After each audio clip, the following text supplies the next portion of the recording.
Welcome back to Film Hooligans. I'm John, the host, and as always, I'm joined by my co-host, Mr. Jason Alt. I don't get to be a host because you went first. Okay, whatever. That's right. I'm a professional. We are talking about the directorial debut from the Taub brothers, Leandro and Jonathan. This is Externo. We need to redesign the world.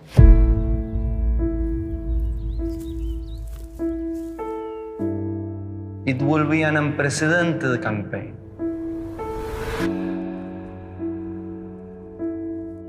I know there will be strong retaliations.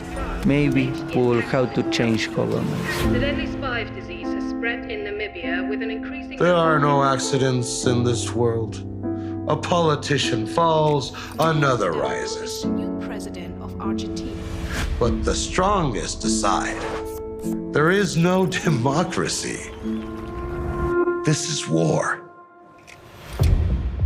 Now what I want is for the populations of these countries to consume our food, to use our medicine, to occupy our buildings, to invest in our banks, to watch our television programs and films, to surf our webs, to use our electricity and gasoline, to drive our cars.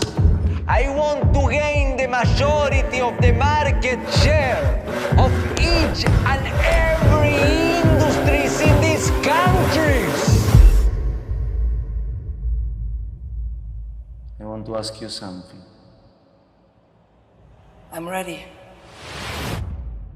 So this is the writing and directorial debut from Leandro Taub, who made his cinematic debut as poet Enrique Lin in an Alejandro Jodorowsky film, Endless Poetry. And he's also a published book writer. He also directed this film with his brother Jonathan. What did you think about Taub, the Great and Powerful? I don't want to say too much about this movie, right? Right. Like, I liked it a lot. It was very high concept, and I liked the concept. So I want to avoid biasing the audience as much as possible by like revealing too much. So what I will say about this movie is that like it was trying to do a thing. I found the thing effective. I liked it. This probably could have worked on the stage. Can I put it that way? Mm-hmm. You know, this would have worked as a one-man show or like a play, you know? So it was a lot of monologuing. The fact that the same people who wrote this also directed it, like, yeah, kudos. Like this could have worked as a play. It worked fine as a film, and I really dug it. I mean, just to entice people to go check this film out, because I definitely think that audiences of all types will enjoy this. I would say it's kind of a political indictment piece parody about how corporations, media, and politicians can easily be swayed by a mere promise or a suggestion by just the possibility of attaining more power. The entire movie centers around a figure, kind of figures out a very rudimentary capitalistic formula and kind of takes steps on how to take over the world by controlling the free markets one phone call at a time. And that's really all I want as far as like plot goes, and I know that's very vague. This is like a magic trick. The more that we explain it and the more that we talk about it, the less it's going to be as exciting as it is to kind of experience. And it's definitely not a standard traditional film. It's more of a think piece, but not one that's like talking down to anyone. It's still very inviting from every kind of like film appreciator, entry level, and more people like us that watch movies all the time. Yep.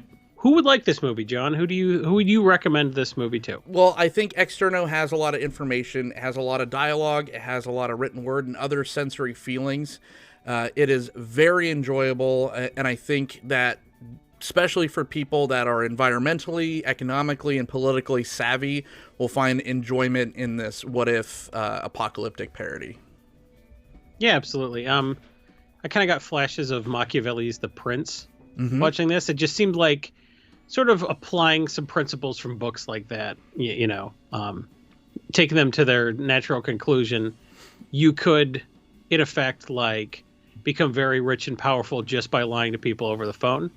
I think if you took the right steps and probed the right vulnerabilities in our current capitalistic system. Mm-hmm. This movie was probably made for like next to $0. However, the Tao brothers shoot it in a way that seems very sleek and not inexpensive at all. It's just they utilize these tricks to make it seem more interesting than a person kind of talking at you. Where you say that like it could be like a one-man stage show, they employ a lot of, editing tricks just by simply putting the exposition up on the screen in an interesting way, like projector style in this like rundown building, makes it very interesting to look at. This is a film that you can't kind of turn away from. You can't just have it on in the background and watch it half-assed, because there's always something to pay attention to visually and